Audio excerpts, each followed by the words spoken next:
Welcome to campus. We are so happy that God has given you a chance to finally be in the greatest learning institution you can ever be. We are so happy that you made it. God has been gracious, and we welcome you to the university, to the colleges, and you can be sure that there's a lot that awaits you.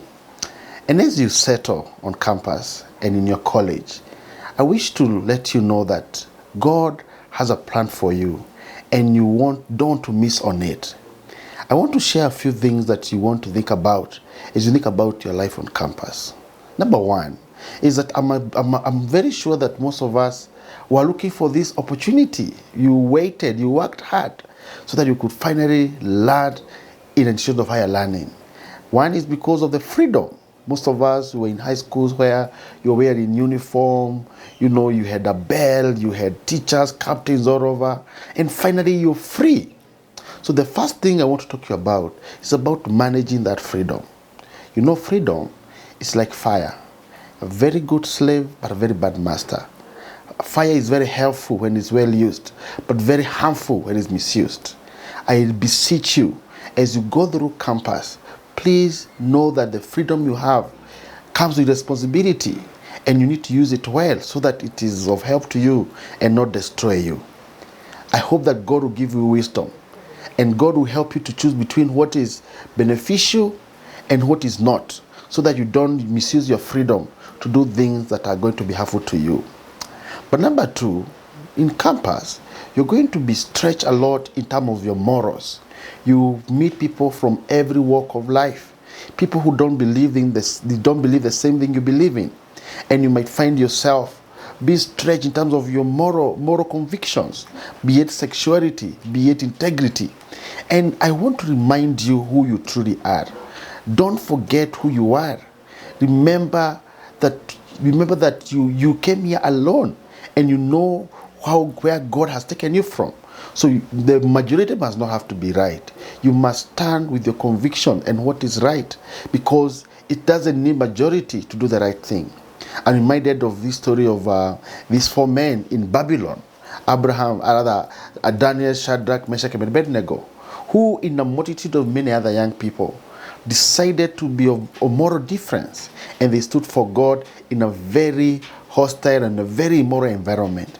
I ask you, please, as you get into campus, remember that your morals will be tested, and you have to ensure that you have to stand the test of your morality by all that it takes. But the third thing is the whole issue of academic excellence. You come to campus and you feel like you have conquered, and I'm happy for you, you passed. But remember, this is a journey. You're not yet there.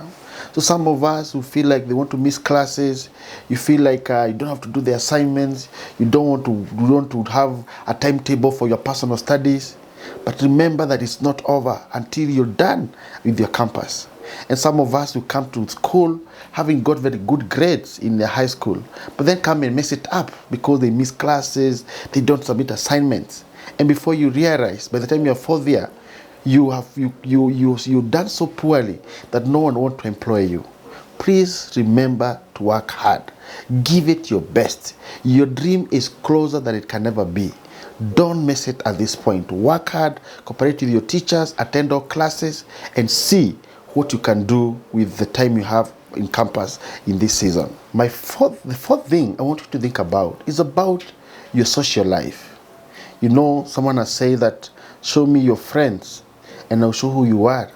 That who you will be 10 years from now is actually a factor of the friends you're going to keep around you.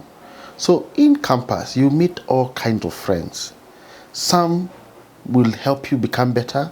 Others may mislead you. Bible says that bad company corrupt good morals. Be careful how you choose your friends. Look for people who you share convictions. Look for people who uphold the same values you uphold. One of the places to get these people is the Christian Union. If you want to meet friends who you share the same values, people who believe in hard work, people who believe people believe in purity, a Christian Union will be that place you can find these people. Create good company so that your life is not messed up. But finally, I want to say this. I know sometimes you come to the university or to that college and you feel like, oh, how am I going to make it? I have some good news for you.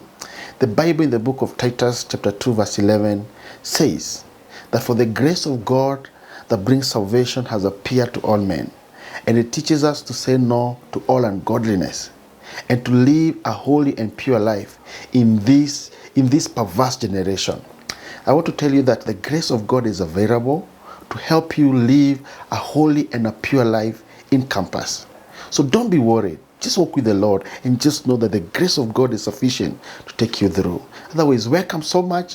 I look forward to meeting you in your campuses. I look forward to interacting with you, and let's meet 4 years later and see what God has done in your life. The Fellowship of Christian Unions, reaching students, changing nations.